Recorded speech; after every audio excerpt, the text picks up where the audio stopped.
Hello Internet, my name is Tim and today I'm going to start a new project of mine. It's a BMW Isetta, which I have here. And today I have with me my friend William. What's up? And we're just two students from Norway, and well, today I'm going to start on this very interesting project. So this is the car, and we haven't looked much at it yet. It's very new to us, and right now we're just in the inspection phase.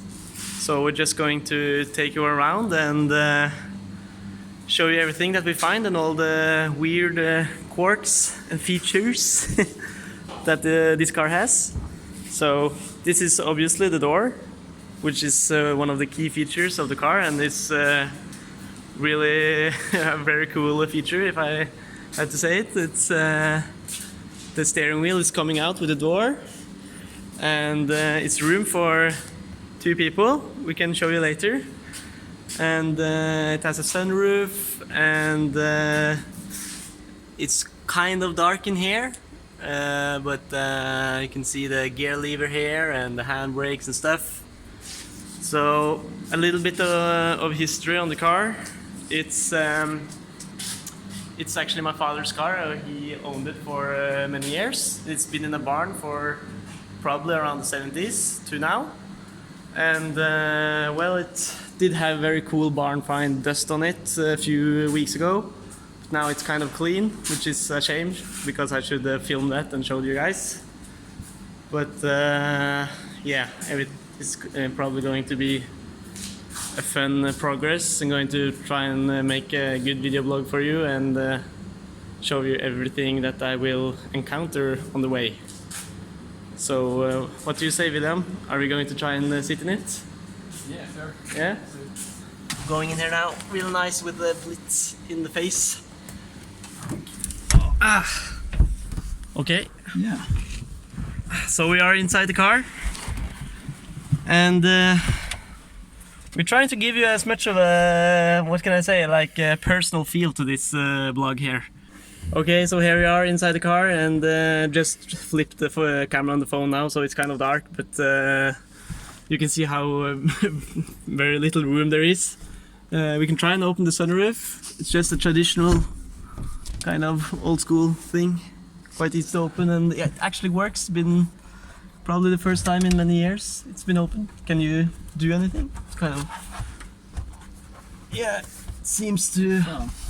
I think maybe that is all the way it goes. Now, yeah, the kilometer, how long it's gone? 64,000. 64,000. Or 64,000? Or 6,000, maybe. Maybe it's 6,000. I think it looks like 64,000.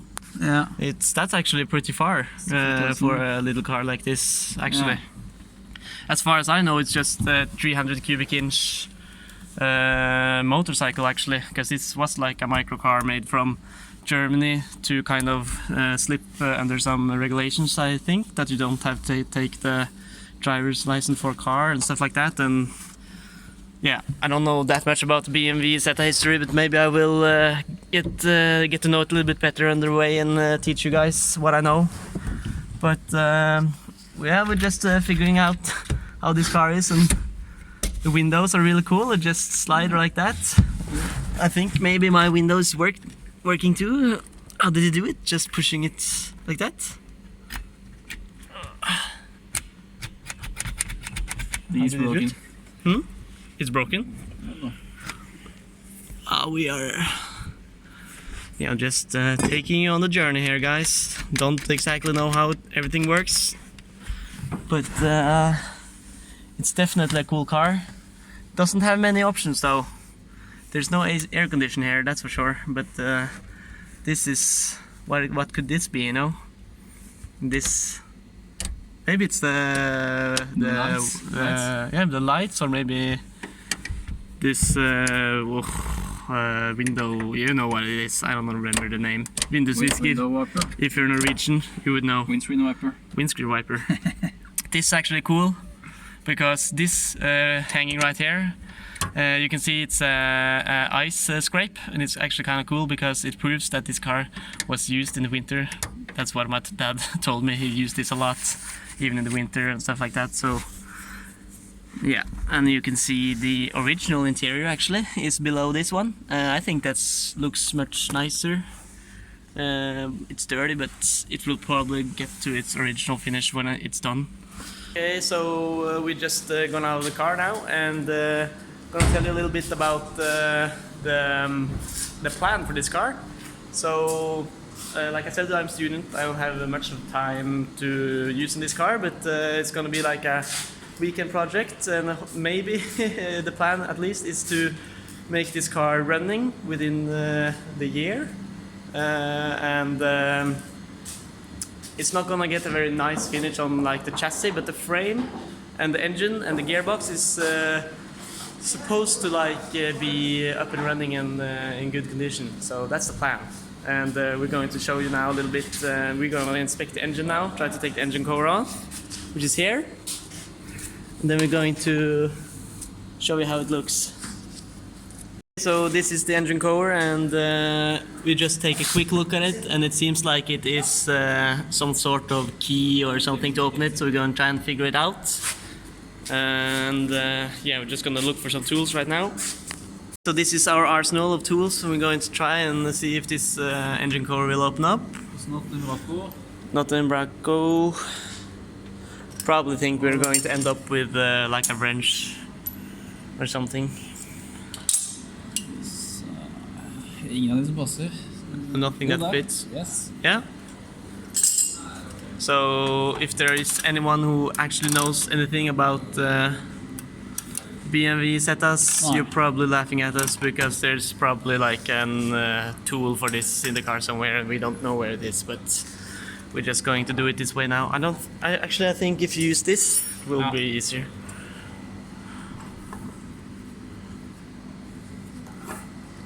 Yeah, so we open it up. Nice! These actually don't look too bad. The engine cover is okay, and this is like the holy grail of engines. Like a Bugatti engine, that's what it is. Air cooled, and cute little coil pack here. As you can see, it's actually not okay, this is just isolation. I'm looking for rust right now and just hoping this car is not too rusty. Doesn't seem to be. So yeah, you can take a good look in here. It's looking good. This is gonna be real fun. Right now we're just going to try and jack the car up a little bit and take a good look under it and film you a little bit of the underneath, and then we are going to try and split the chassis of the frame. So we have jacked the car up now, and we just had a quick look under it, and as you can see, it is it's not badly rusted, but it's like surface rust all over, or a little bit deeper than the surface rust, but like the paint has definitely flaked off of the frame, and it's it's kind of like small rust everywhere, but it's not really looking that bad. We will see when we get it off the frame, and we started to remove some of the bolts. This is probably just to the front bumper, but maybe also holding the frame. We haven't really located all the bolts for that hold the frame and the chassis together yet. But it looks like it's mostly just small bolts actually. I'm kind of surprised. I'm gonna show you real quick if you'll get under here. So this is kind of the bolts that we have to deal with. Seems like these are holding the chassis, and they're now going all the way across this beam. And there is another two located here, in here, and here as well. And if you open up the door, not disturbing William too much, you will see that there is a few bolts through the floor here, which probably is easiest way to locate the bolts. Probably just to remove the interior and check out where they are. So, but right now I'm just gonna remove this. We already snapped one of the bolts. That's why we're heating it up. So we will film a little bit more when we have actually done some progress. So we decided that the easiest way to locate the bolts that holds the chassis, it's probably to just look inside the car and take them from the inside out, and it took like literally like 2 minutes to just take out the entire interior. Just taking out the seat and carpet and some insulation and some rubber mats. So looks like we can access most of the bolts from here now. Quite a bit of progress already. We have removed every bolt that holds the floor to the frame together. I'm pretty sure, at least. We will find out, but we already popped the chassis a little bit and it feels quite loose. Right now we are going to remove this the gear connection, which supposedly should work to just remove these two, and then the rest will just follow the chassis here.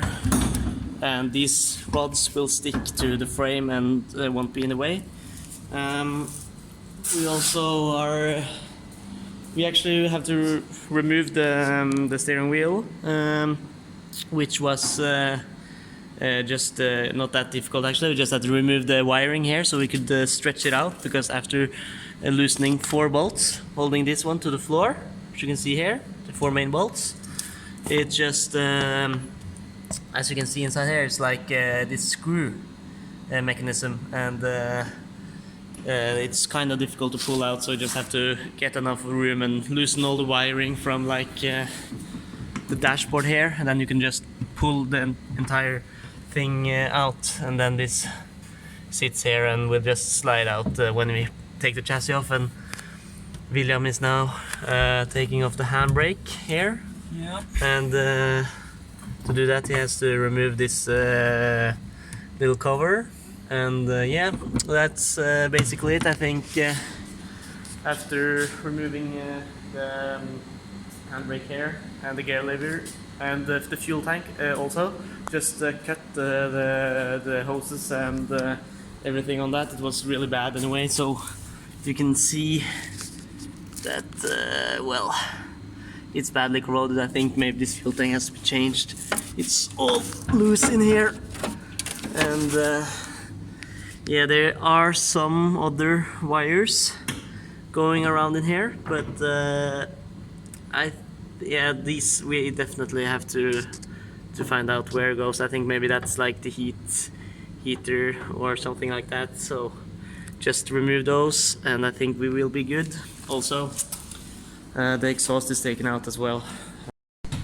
Moving over to like the engine side here, and there is also some wiring here that has to be disconnected before it can lift the chassis off.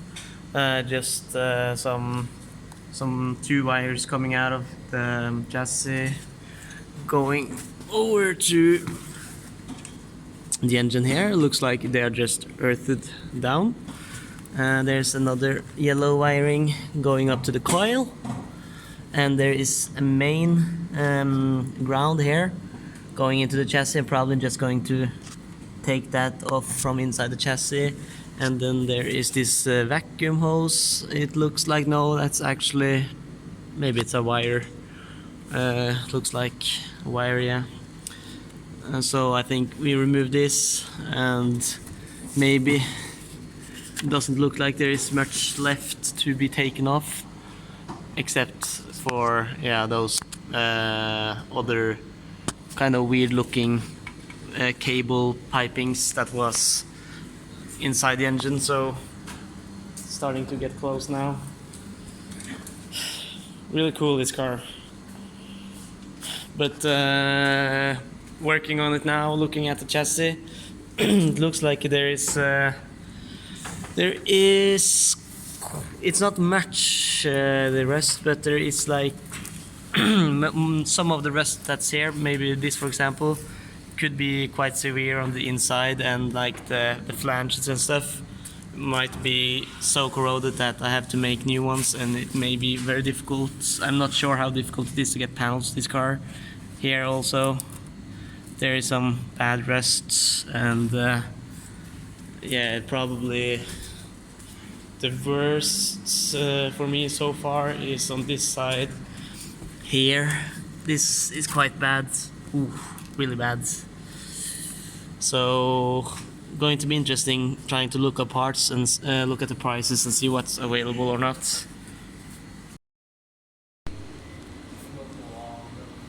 Okay, so I just removed the wires going into the engine here. It's just some, I think maybe this is a plus wire, and this is definitely ground. And just these small wires, it just very easily hooks up to everything here. Now we just discussed these other wires that I was talking about, or hoses, or we found out that the black one is a wire, and it goes from here inside to the other side of the car, and goes to the carburetor. Maybe it's the choke, we're not sure yet. And so yeah, this is actually the last thing right now, and yeah, and the speedometer wire, and then we should be good to go and try and lift the car off. Okay, so I'm on the other side of the car now, and just removed the speedometer wire, which is sitting, you know, right here on the gearbox, and it really was hard to loosen. A little bit of heat did the trick, but if we take this off, you can see why maybe it was so difficult to loosen. It's the wire has snapped in here. I don't know, it might just be that the wire was stuck inside of this after sitting for 50 years. I think that is probably the cause, and then when I tried to loosen it now, it just said goodbye. Or maybe not, you know, if you look at this, it looks like it's been turning around at least a couple of thousand times, so it might be broken from before, but anyway, we need a new speedometer or rev counter, and speedometer wire, yeah. So then it's just this other black wire which is going up here that I talked about. That's going on over to the carburetor on the other side, which William is now trying to get off. And then if you pull on the chassis now, you can see it's lifting, so it's loose, which is very, very good news. So we'll be right back. Okay, so we are still struggling a little bit with this black wire which goes in here, and we loosened it here, but you know, it's still connected somehow. So we decided to just take apart the interior wall here, which is not really a big deal, just popping it off. And well, it goes, as you can see here, and it's probably the choke, and it's connected to these. So we're just gonna pull it all the way forward, and you can see it's connected there, and when I pull it back, then it gets shorter again. So if you're just gonna hold the wire here, and then you're just gonna take it off that little track, and then the wire should slide through everything and go straight back here and into the engine room, and then it will be separated and connected to just only the frame and not the chassis, and then finally we should be in the clear to pull it off.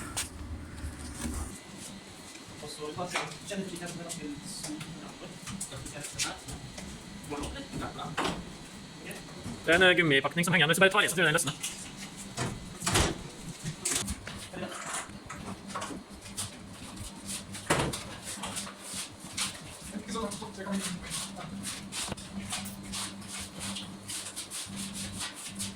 Dere må 2 meter til. Sånn, nå kan vi sette ned.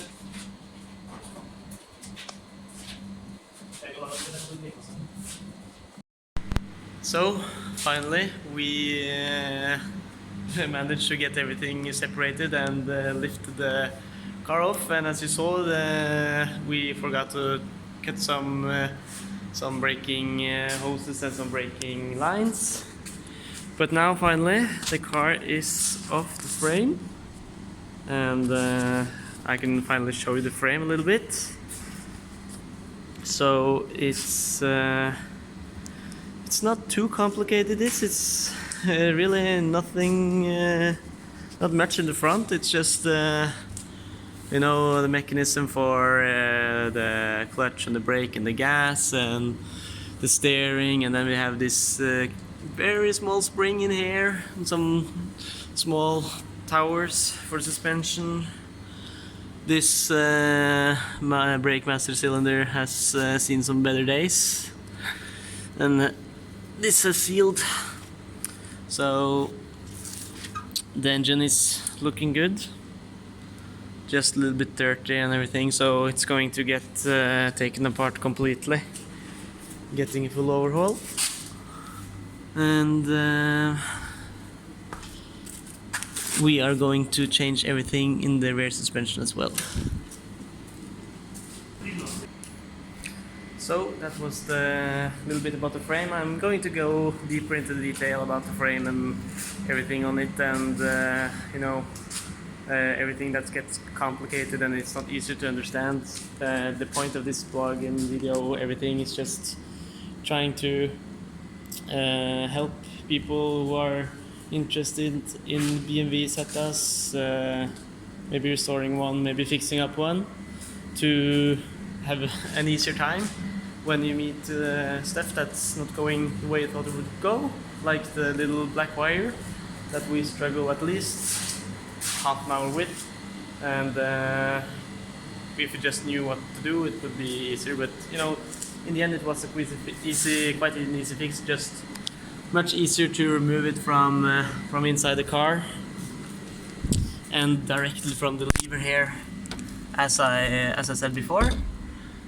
And well, I think this inside here we're just gonna have a good cleanup now, getting all the mouse poo away, because it's a lot of it and it's really nasty, and I don't think it's too good to breathe in either, I've heard. So then I have to, yeah, this I'm not going to do much about the chassis for now. I'm going to wait with that for the end of this rebuild or restoration. So we're going to focus mostly on the frame from now on. But yeah, looks very good from sitting here. The seating doesn't look too bad either. This is important. Gotta put it in the car. So, but now it's really late. Probably like 12 o'clock, and I should really be home now. So I'm just gonna clean up here and start the next video next time.